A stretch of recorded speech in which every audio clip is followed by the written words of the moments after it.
Бугарскиот претседател Румен Радев има таен план за Македонија, да ја прогласи за земја од безбедносен ризик по теркот на Украина и да ги отфрли инвеститорите за економски да ослабне, анализира весникот Нова Македонија.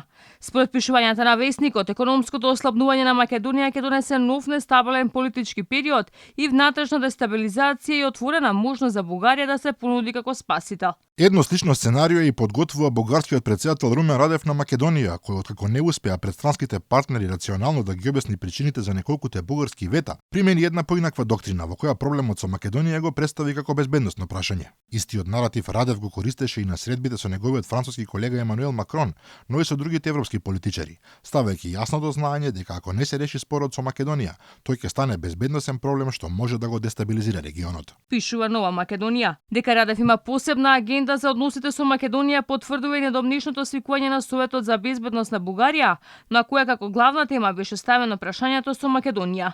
За свикувањето на државните и воените челници на Радев му замерија голем дел од бугарските политичари со образложение дека Бугарија во моментов е соочена со бројни предизвици, меѓу кои не би требало да биде и Македонија. И додека бугарските челници креираат конкретни стратегии за билатералните односи, македонската власт преку изјави јавно потврдува оти се подготвени да удоволат на сите барања на соседите, колку и да се тие во спротивност со македонските национални интереси. Нема никаков спор по однос на барањето на хрватите, нема никаков спор по однос на барање на црногорците, зошто би имало спор кон барањето на бугарите кои што бараат да се признае бугарско малцинство различно од македонското мнозинство.